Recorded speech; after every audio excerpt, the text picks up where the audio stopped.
Yes, keep on degrading yourself, soul, but soon your chance at dignity will be gone. Everyone gets one life. Yours is almost used up, and instead of treating yourself with respect, you have entrusted your own happiness to the souls of others. Marcus Aurelius.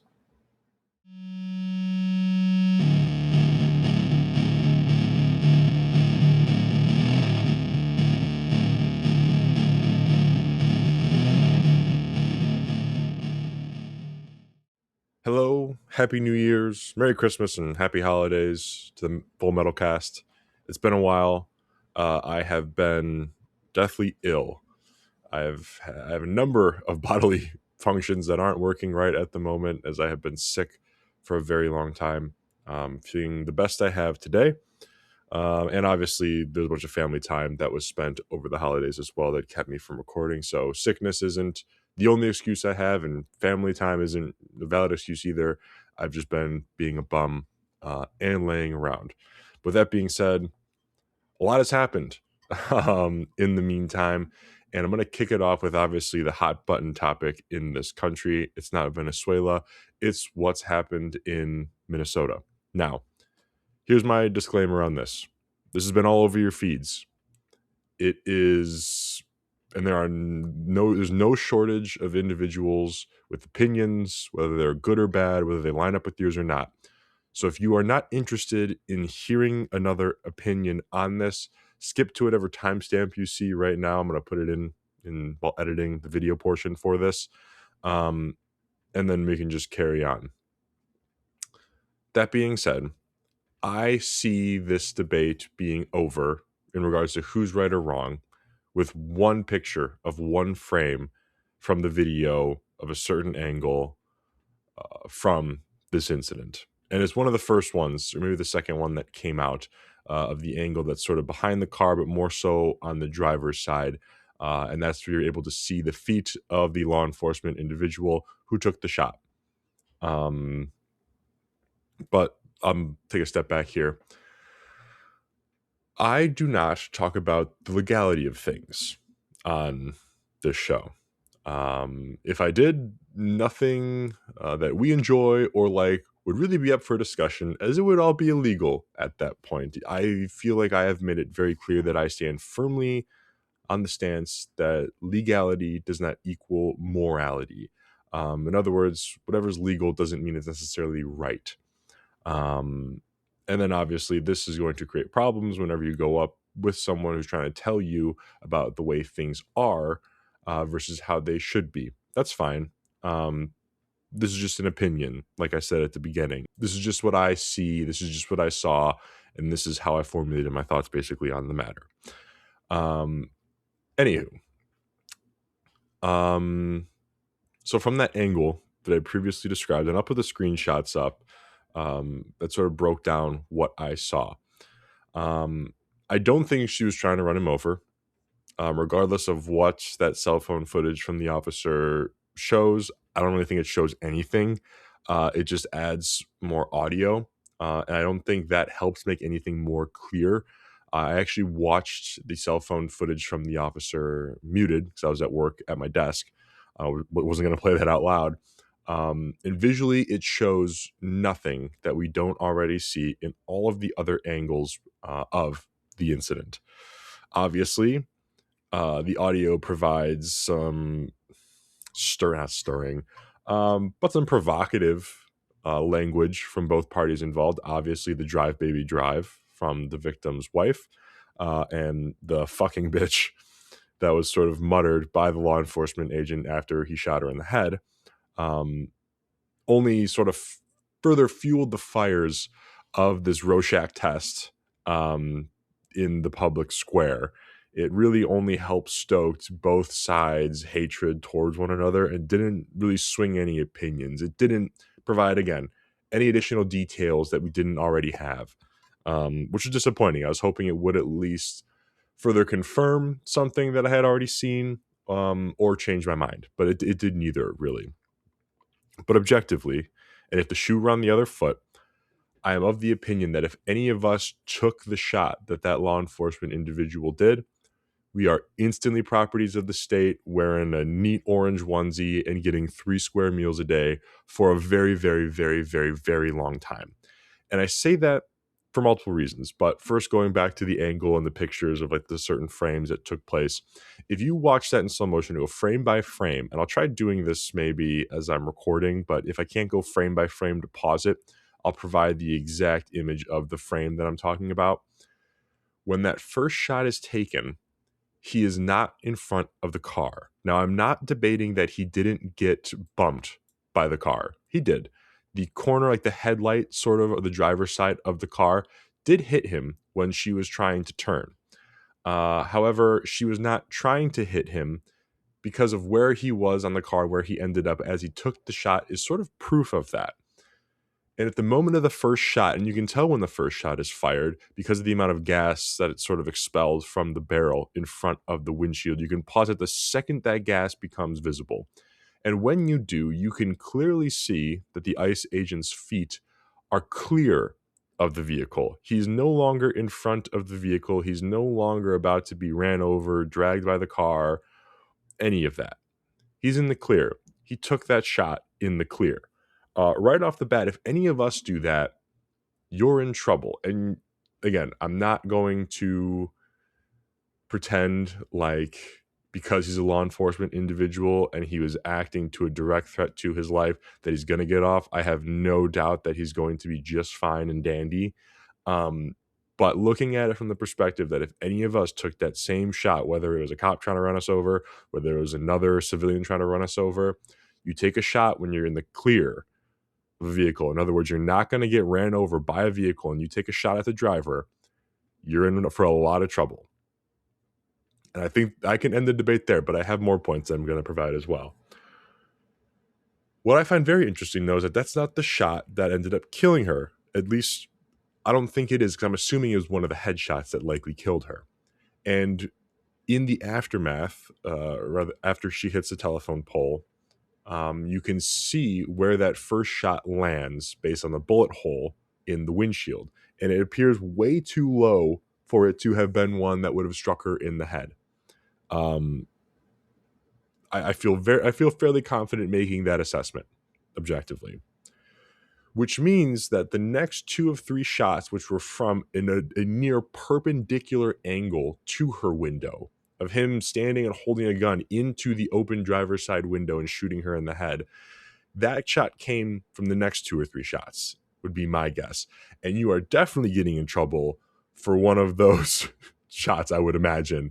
And I do think you would get in trouble regardless if you're a law enforcement individual or not at that point, because, whoa boy, that picture is a really tough still to look at, regardless of whatever uniform someone's wearing or not, in my opinion. So right there, I think that's pretty damning that it wasn't a real good, clean shot. You're going to have a very hard time also proving that she was trying to run him over when she was trying to like back up to reposition her car to pull out and to complete the right-hand turn, but he was sort of closing the distance on the vehicle rather than getting out of the way of the vehicle. So he, the law enforcement individual, he's made it a little harder on himself for anyone without a doubt to prove she was actually trying to run him over and hit him with her car. Anyways, moving on even further. For those who want to take a more legal stance at this, we can completely also just disregard the fact that Minnesota is a duty to retreat state. Again, we're talking about how things should be versus how they are, really. If any of us took that shot, you're completely fucked in Minnesota because it's duty to retreat.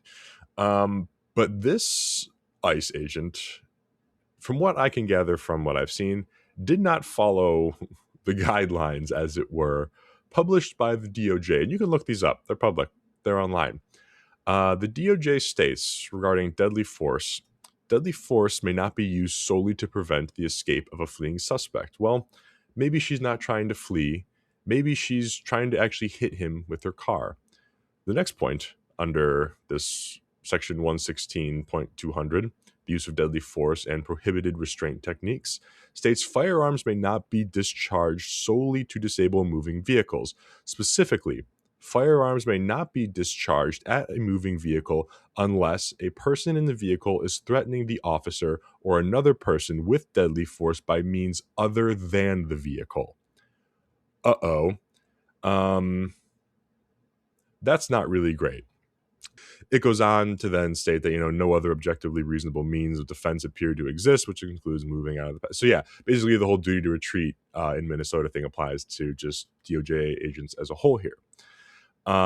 So great, not following the rules you're supposed to follow as a ICE agent or any sort of agent from the Department of Justice. Not off to a great start. But I would also imagine that as an agent, you're not trained to approach a deadly, we're going to call this a deadly situation because he had to use deadly force to get himself out of it, with his phone in his hands, because that video from his perspective is not a body camera. It is his phone. He is holding it in one of his hands. And that didn't actually click with me until someone sort of pointed out, like, holy shit, he took this like on his phone, like with his hands. And this is important for the next point. He made it worse, obviously, by not only approaching the situation with his phone in his fucking hands, he made it worse by putting himself in front of a moving vehicle in a very tense situation with his phone still in his hands. So he's still distracted, still has one hand occupied by his cell phone. But what makes the whole cell phone thing even worse is that he never dropped it. In the video, his phone stays in his hands, meaning he kept his phone in his hands when he pulled and operated his firearm. And I beg you to find where that is acceptable to anyone. And, we have law enforcement guidelines in front of us. There is no reality in which it is encouraged. It is okay. You are let off the hook for pulling and operating your firearm in a residential street with your fucking cell phone in your hands. I find that just as inexcusable as all the other facts I've stated above this. But I find that shocking. I don't see that being talked about enough. I think that's insane. I think that's absolutely crazy to me. And again, if the shoe were on the other foot, if it was us taking that shot at a road rager, if it was us taking that shot at anyone else, you're property of the state instantly. I don't see how anyone gets out of that. I genuinely don't. I don't agree. I don't think he was in the right for the shooting.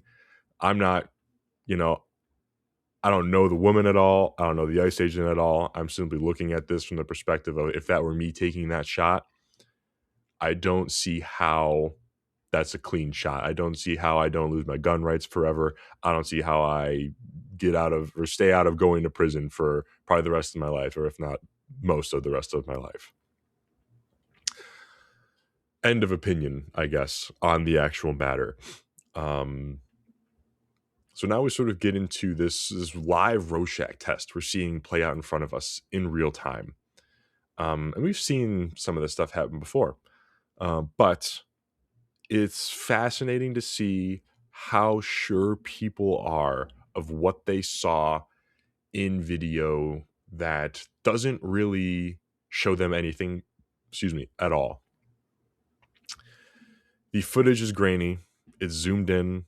In the case of the POV cell phone footage, it reveals nothing really clear. In the moments that we really wanted to get some more clarity, it's useless footage. It's pointed at him or at the sky. But it is so human. It is such a fascinating thing to watch how sure people are and how willing they are to fight with everything in them for their opinion on this thing, simply based on ego, beliefs, political affiliation, whatever it may be. It is so funny to me. It's not funny. It's a little bit tragic, rather, actually, to watch us, these little ant colonies, just scream at each other in the comments about what happened, about who's right and who's wrong, not stating any fact, really. Again, the closest I can get to that is what I broke down here. And I don't see a lot of people approaching it like that way. It is, I mean, obviously, it's a very emotional topic. I'm not going to pretend that it's not.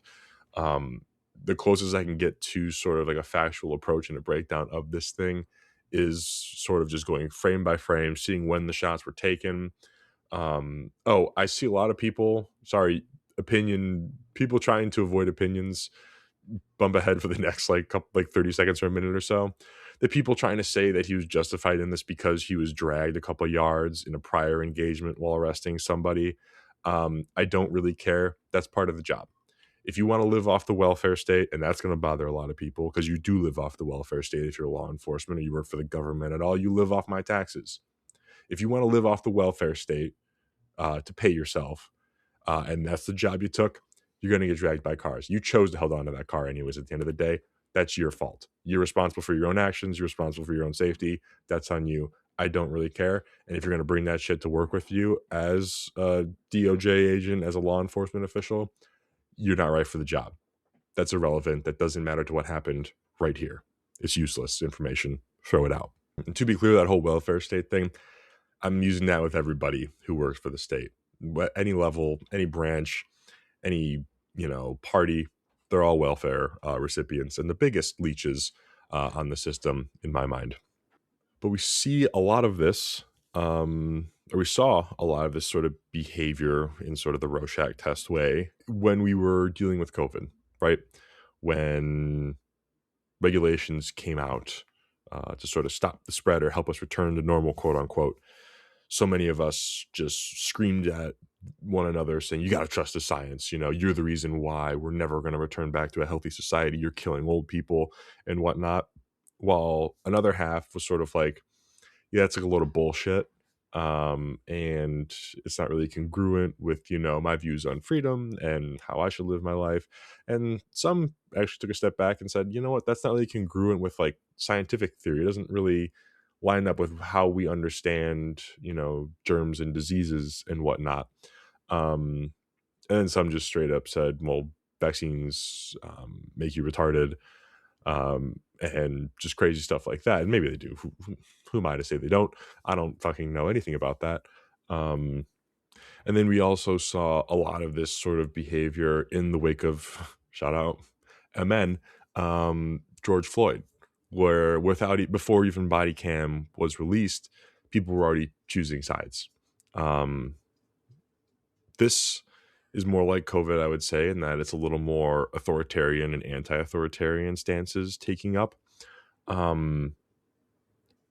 But this does feel a little more red versus blue and definitely more politically charged when it comes to which stance people are taking on this without any consideration of the facts. So again, it's an interesting thing to observe, a good thing to note regarding human behavior and just how people communicate online and receive, and whether or not they actually ingest and digest information online before making their opinions and statements known. But a good thing to keep in the back of your mind, and a good sort of bookmark, I think, in history. If you're living through this period, you just understand, what happened, how the world reacted. And obviously Minnesota is still throwing down in the wake, as they do very well. So observe, monitor the situation, if you will. That's a popular phrase right now. But this got me thinking a little bit further about, like how we got here, right? ICE is there because of the whole daycare scandal, and just the very poor immigration policies, or lack thereof, rather, in this country leading up to the election of, excuse me, of Mr. Trump for the second time. And I sort of was just going down this train of thought of like invasive species. And this is going to sound really bad on the surface, but like, stick with me. I don't mean any sort of harm, or I'm not trying to say anything about, immigrants by sort of comparing them to invasive species here. But the analogy, I think, is it holds true. Let's look at that cane toad in Australia. The cane toad was introduced to Australia back in like the 30s, I want to say, to control gray-backed beetles, I believe, that were eating the sugarcane crops. They couldn't control these beetles, so they brought in these cane toads that are the natural predator for the beetles, but the cane toad isn't a natural resident of Australia. So, as we've learned in school or through other examples about invasive species, or species that were introduced to environments by people, the cane toad just happened to be introduced by the government. how ironic and coincidental for this analogy. The cane toad then obviously explodes and starts eating all other sort of animals in Australia. And because they have a toxin that's sort of excreted from their pores and their skin when they are threatened and trying to be consumed by another animal, they have no real predators in Australia. So they now sort of take the place of the beetle as the real problem species that's really wreaking havoc on the environment over there. So naturally, Australia has to think of like a new pest or a new animal to introduce to the ecosystem to hunt the cane toad, and the cycle will obviously continue. I view this as no different from how our government and other governments have really shitty immigration policy. For example, government allows its citizens to be replaced by people not from this country. Um, the natural reaction then of the people of this country is to take aim at the actual people coming over, at the immigrants, just like you would the cane toad. Introduce another animal to hunt it, to replace it. But the people responsible for introducing the cane toad, the people responsible for having really poor policies around who and how many people are allowed in, are still allowed to make those decisions again. Their power remains the same. They remain in the same position of power, and the cycle gets to keep on repeating, not making anything better and arguably worse as you expand the timeline of the experiment. And so, what I really want to, I think, highlight in this sort of analogy, in this example, and drawing the example of the cane toad in Australia to the current immigration crisis we're dealing with now, is that it is very, very easy to hate the thing, the toad, the individual who came over here, who really didn't break a law or that many laws given how soft our laws were, how non existent they were at the time. They took advantage of the best opportunity for themselves in the land of opportunity. As easy as it is to hate that person because they are the face of, they are a physical result in the embodiment of very poor government decision making and regulation, and it's much easier to act on them because you can put hands on them and you can vote to have law enforcement and DOJ officials put hands on them. It is very important to remember how we got here and why they got here if you take issue with them. The people who made that decision, who enabled it at your expense, by the way, every in every meaning, in every word of the meaning of that statement, your taxes, your safety, your job security, the value of your property, etc. They risked all of that so that they can bring them here for their own political clout, their own political wins, for votes, whatever it is. And you can view this as replacement immigration or not. And it's a real thing. The UN talks about it. Everyone else talks about it. It's a very real strategy. Getting rid of them, pointing your finger at the actual immigrants, isn't going to stop or solve your problem. It's just going to happen again. It is not an old trick. It is not an old formula. It has been tried and true by governments throughout history and all over the world. You just are unfortunate to be living through another experiment with it right now. So remember who got you here. They typically aren't just from one party. It's usually always from both. And they will continue to keep doing it. And to sort of go back on the from both party thing, Trump hasn't shied away from bringing in people from other countries on H-1Bs and handing them out like they're free candy to further help you, make it harder for you to find jobs here. So don't pretend like it was just the last guy who did it. They've all done it, and they'll all continue to do it because that's a thing is described by what it does, and that's what they do. Anywho, I thought that was a it's not like, it's like, I'd say that's more like 75% baked of like an analogy, the cane toad sort of experiment. But anywho, in somewhat of a similar vein, I see a lot of people retweeting, quoting, talking about a certain individual because he's a big deal. You know, I don't care for him myself, but Mr. Fuentes has made the round on many podcasts.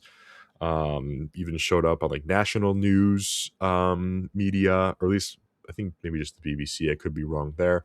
He's getting deplatformed on YouTube and Spotify, and now he's sort of making a bigger splash on Rumble. But him and any personality like him, um, God, I'm gonna probably get flamed for this.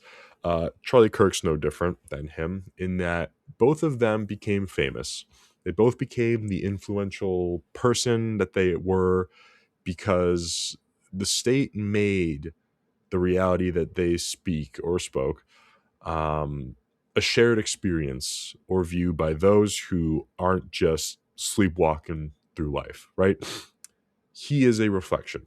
In the case of Fuentes, most recently, the state of Israel did itself no favors in revealing how little they value human life, while also being rather overt in flexing the very large influence they have over our own government. And so people got sick of watching so much of their taxes go to that shitty sandbox, while our own neighborhoods were burned down or were flooded and hardly saw a fraction of the amount of money that was sent to help rebuild and feed and clothe the victims of the natural disasters within our own borders. And that's just one example. But like the very historical figure that Fuentes has been quoting in jest, I'll concede, saying that he wasn't that bad of a guy. Both of their rise to power and to the spotlight contained a semblance of truth. They contained a sort of like an aha moment that could allow their supporters to go, he's right, anyone with a room temp IQ could have picked up on that. And again, it goes back to that shared experience that helps people sort of click with people and helps really grow a following very, very quickly. The problem, though, with these people, and Fuentes isn't the only one, I gave another example, but those two aren't the only ones either.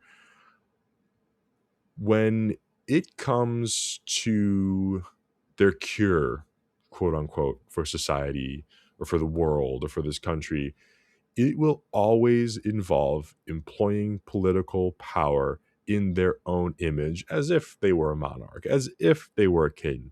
And since there's like one little semblance of truth that each of them would have held on to, that employment of political power is going to be very ugly. It's going to be very simple. It's going to be very basic. It's going to be very direct, and it's going to hit very, very hard against whatever the boogeyman, whatever the enemy is for those people. And that also explains why the opposition to these people are so fanatic and equally as extreme as the supporters of these people. In the example of Fuentes, it probably wouldn't be that hard to believe that, given what he said, in jest or not, let's just take him at his word here, that the Holocaust wasn't that bad, according to him. And so, therefore, if you are a supporter of Israel, or if you are a Jewish individual, it is not that far of an extrapolation to believe that should he find himself in control of political power, history may be repeating itself in a rather not so pretty way. Same can go for Charlie Kirk. If you were black, if you were gay, if you had any left-leaning beliefs, he's coming down on you the way that you think Trump's coming down on you right now. So on and so forth. These are just the two examples that popped into my head that were sort of very easy to verbalize, I suppose. All I'm saying is that they exist in the public domain. They are as big as they are because of the world around them that was made, informed, and shaped and unfortunately molested by political power. If what they were saying had no semblance of truth, if their words weren't adjacent to the truth, if they weren't relevant and they didn't make people go, yeah, you know what, he's right, I can see that, I can observe that, I feel that, they'd be like me. They would have basically no audience. They would be irrelevant. Nobody would know who they were. Their shows wouldn't be larger than the mainstream cable news channels and the shows that are going up on primetime, but they are because they hit on some semblance of truth.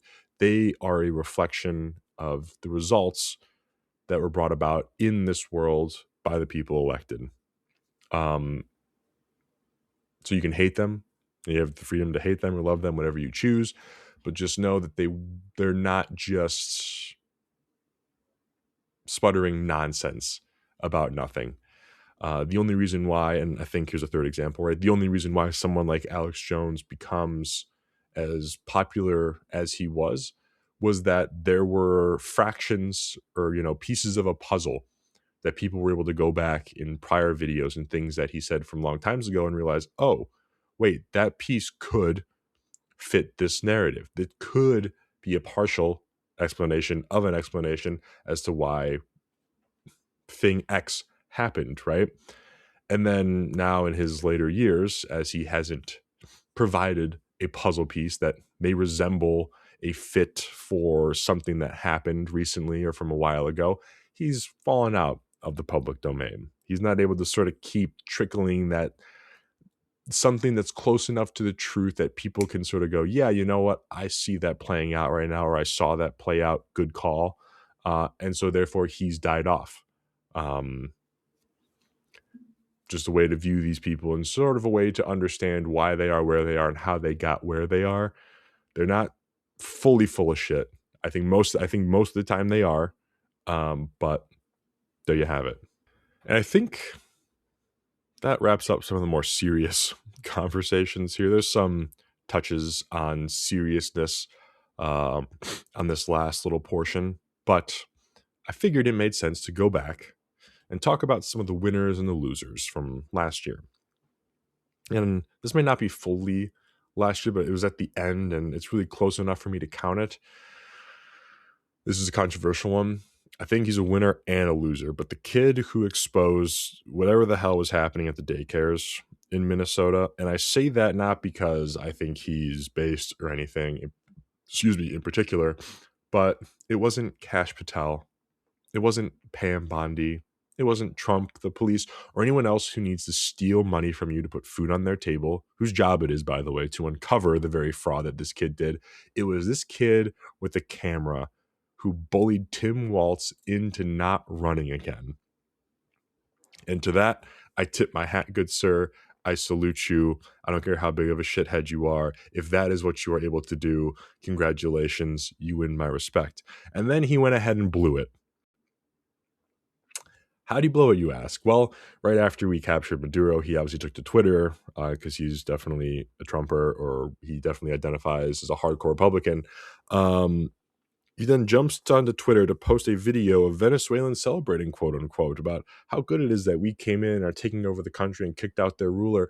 But oh, by the way, Nick Shirley, that video wasn't even from that year, this year. It's from Venezuelans celebrating like winning a soccer match or something. So you're just a fucking retard, it turns out. So you're a winner and a loser for that reason, I'm going to say. Losers of the week. This was written at the time of the Minnesota daycare thing sort of being exposed. And to be honest with you, I do think it was real fraud. And I hesitate on that because if some old dude and a kid came running up to the door of a daycare with a camera saying, show me the kids, and the daycare let them in, I'm probably not letting my kids there. So like, but at the same time, I do think it happened, seeing all the things that have been going on in Minnesota with the flag change, Minnesota essentially has turned out to be like the Dearborn for Somalians. For those who live in Michigan, you'll know that Dearborn is essentially the Muslim capital of the United States. Minnesota is no different, but with the Somalians. So it's not really that hard to imagine that the thing that took place did take place, and then Tim stepping down really only confirms that. Especially with all of the times they've quoted over there how important the Somalians are, how much more support they're going to give to them, how much more money they're going to give to daycares over there, changing the flag to look like the Somalian flag. It's not a huge stretch, so I do think it happened, but at the same time, not a really good strategy, just trying to run in the daycares with cameras saying, show us the kids. Objectively, really bad strategy. If I had a kid in a daycare and someone did that, I would hope someone behind the desk shot the person with the camera. Just saying. But anywho, losers of the week.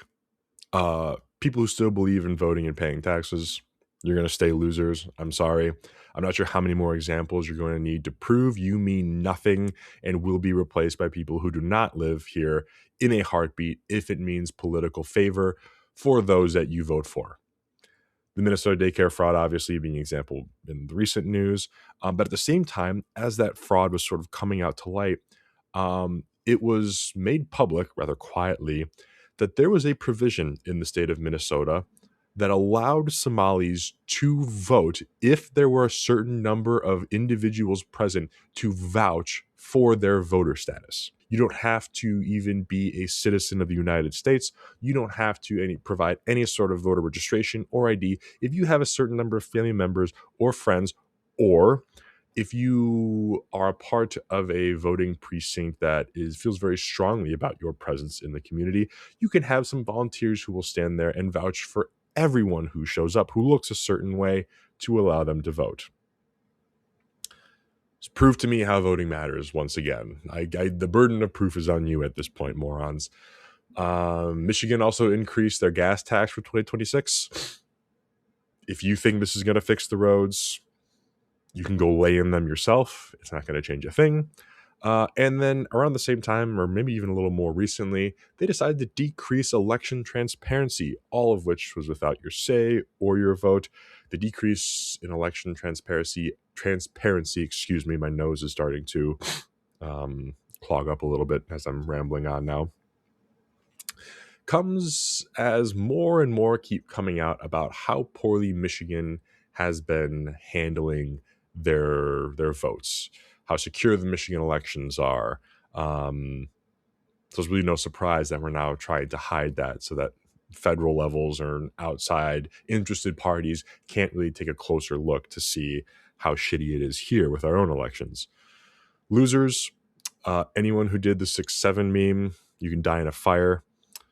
Anyone who bought a Labubu, you can also die in a fire. I will go on record to say I did not buy one. I had someone at work sew one together for me, or something that looked marginally like one from things they found at a thrift store that we then stuffed with tannerite and blew up. So I'm not in that category. Losers, brovets, and all of their idols. All of your gods are guilty of stolen valor and are not nearly as cool as they said they were. Which brings me great joy because I sniffed out some of these people in a second. I will admit that my first exposure to Mr. McPhee was from clips when he was on Rogan last, and just hearing how he talks. And then obviously I started being fed clips of him being on Sean Ryan's show. And just the way this dude talks, if you couldn't sniff out horseshit in 2 sentences out of that moron's mouth, I don't know what to tell you. Of course, you're going to get the wool pulled over by the rest of them. What the fuck are you guys thinking? No shot are these guys real or did half the things they said they did. They're fucking nuts. Winners, I will say. I do have some winners here. Suppressor, SBS, SBR, and machine gun enjoyers for not having to pay tax stamps this year, for now. It's a small win, but it's a win nonetheless, I will concede, so let's celebrate it. In celebration, I actually bought the world's cheapest 22 caliber can, I think. I actually bought it from Tuna Cans. No affiliation. I just figured, let's give it a shot. Let's give it a whirl. Let's see how it performs. And I bought it because I recently bought a Ruger 2245. I was looking at the Mark IV, but I found a really, really cheap 2245 with mags on tax swap. And realistically, I'm not going to be carrying this thing every day, so I don't really need a red dot, like a light on it, which is really the main difference between the 2245 and the Mark IV and other variations of the Mark IV. So we're going to be shooting some quiet 22 now for funsies. And I did that because after going to the range and standing next to somebody who was shooting a wicked quiet 22 can, I mean, maybe the quietest I've ever heard, I was finally convinced to pick one up because it's neat. It's super cool to shoot that quiet, I think.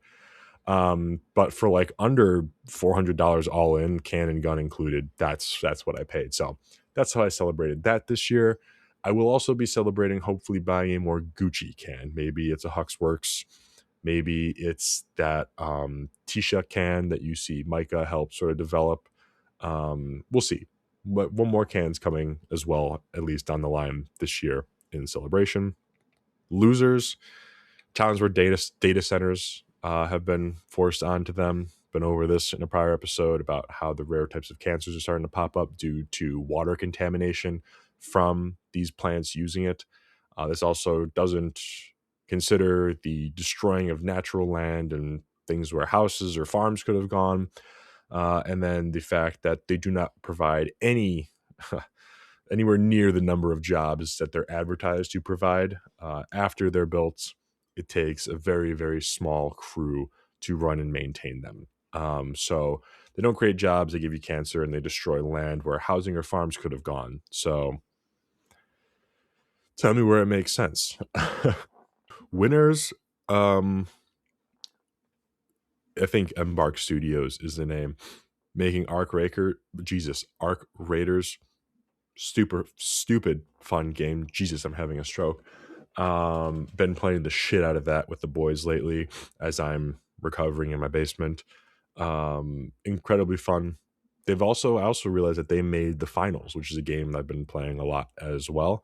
And some of the movement and the way things work, you can sort of pick up on being very similar to how the physics work in the finals, but nonetheless, very, very fun, very cool, very fresh game.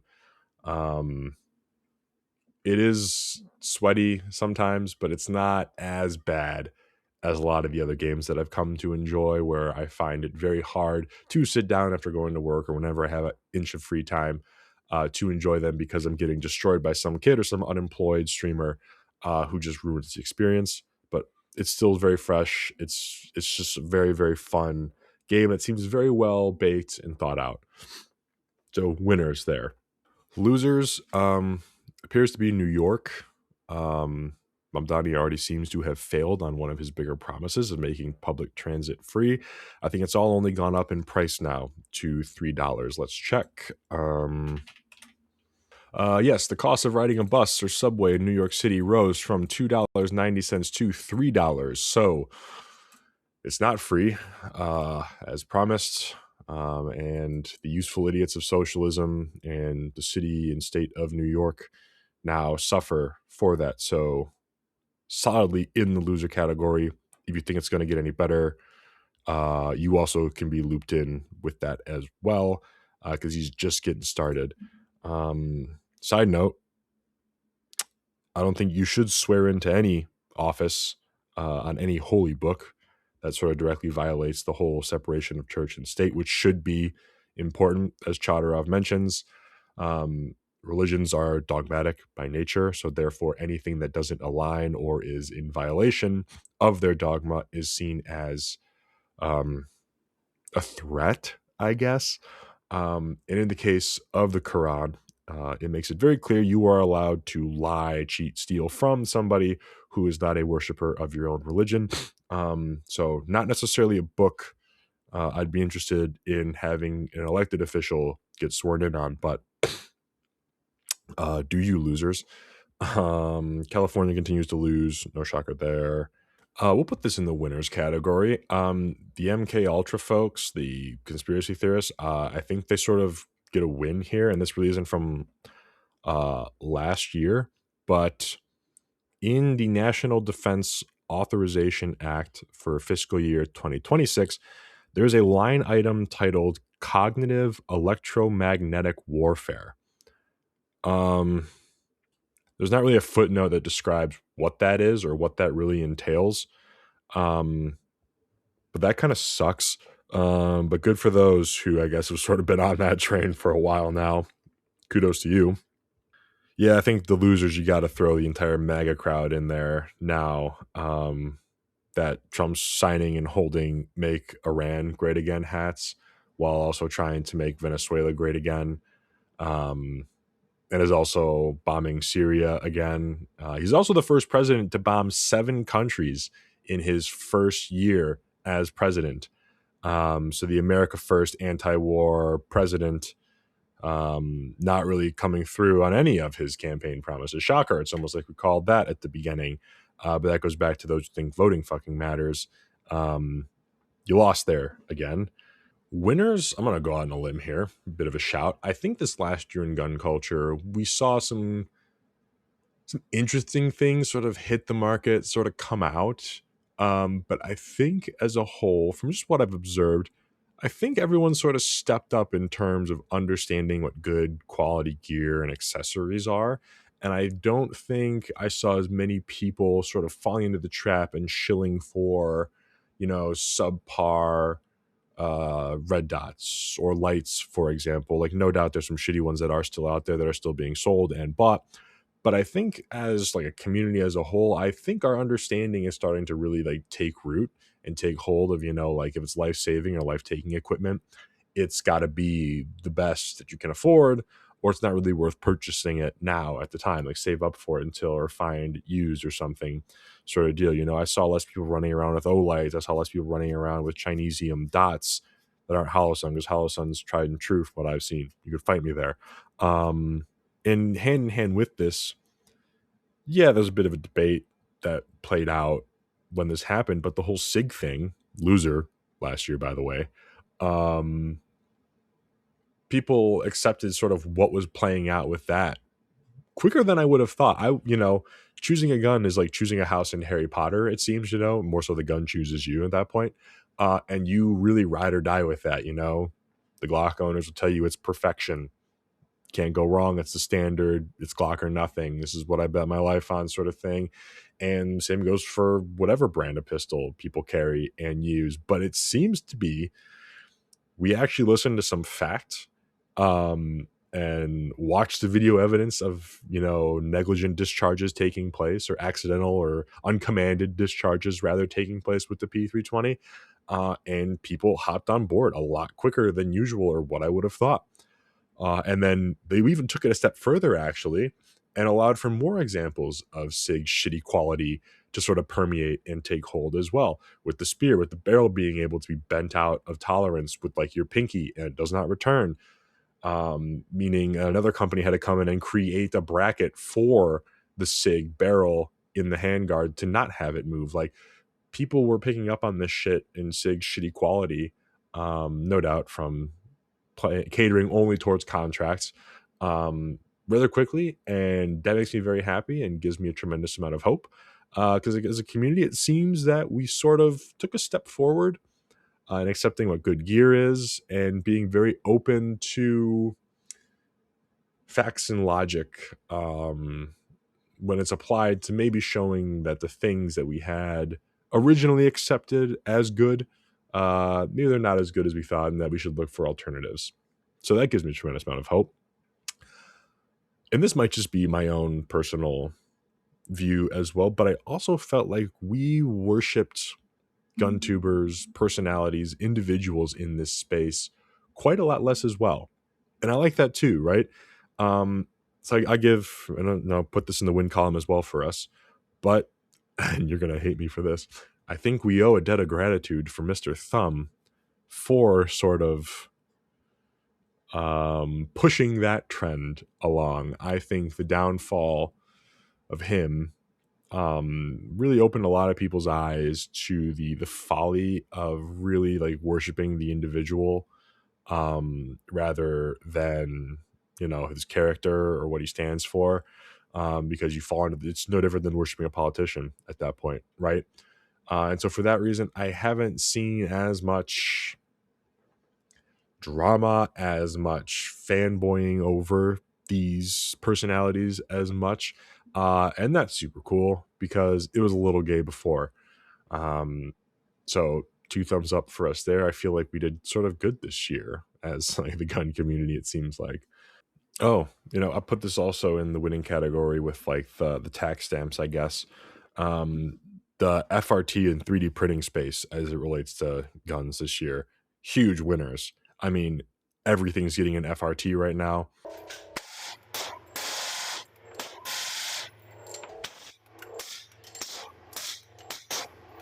Niche toys at the moment, I would say. I'm not going to risk my life with an FRT, obviously, but objectively very cool to have, as close as you can get to full auto.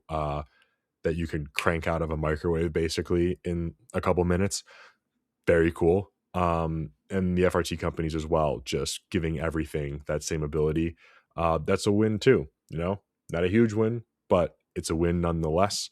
And should be celebrated that we're not really too fearful of anyone coming in and kicking down our door and shooting our dogs and our women for printing pieces of plastic in our basement.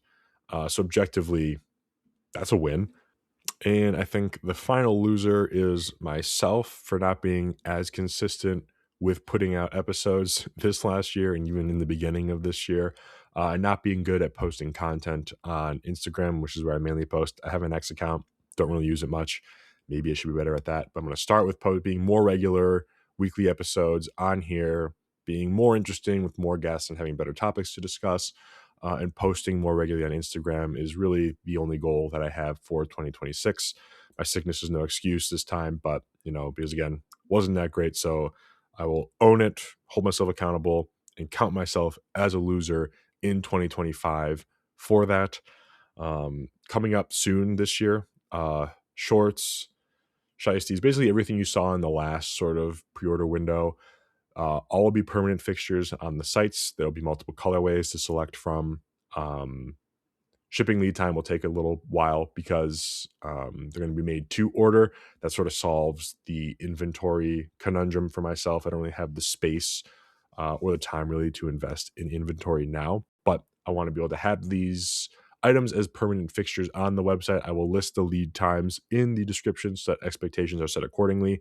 They will still be priced the same. They'll still be priced as affordably as I have been posting them, because I don't want to sell you $80 shorts. I don't want to sell you $75 hoodies.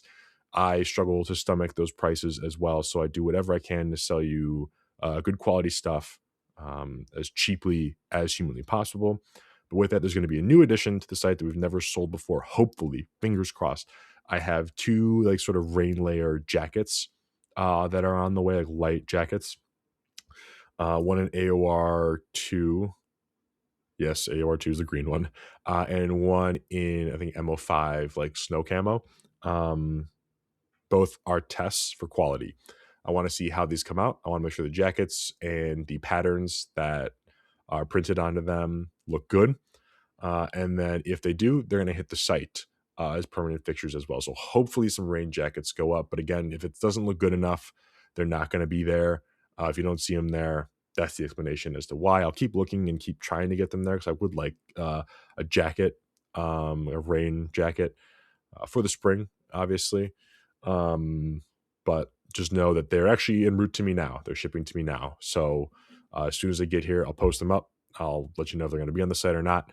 But yeah, more stuff on the site, more episodes, more posts on Instagram. And I'm going to say shooting out to 1,000 yards is going to be the goal this year. Obviously, if you follow me on Instagram, you'll see that I built the new 308 rifle, which is literally just lipstick on a pig. Better glass, better barrel, better bipod on what is otherwise the cheapest running 308 that I can fathom. I want to hit 1,000 yards this year. That's the goal. Not super ambitious, I know, but again, this is just an AR-10, very cheap AR-10 platform with a really good barrel and average glass. If I can hit up to 1,000 yards this year, I'll be very happy. But like I said in prior episodes and in posts, my goal this year is to make sure that my focus is this sort of long range shooting. Shooting at trash is fun. Running through shoot houses is fun. Doing build drills is fun. I'm still going to do that, but I'm going to sprinkle in a long range visit in between those sort of fun mag dumping at trash range visits. So that's the goal, up to 1,000 yards. Throw that in the pile as well. But with that, I apologize for the nasal congestion, how gross I probably sounded today. But until next time, stay metal.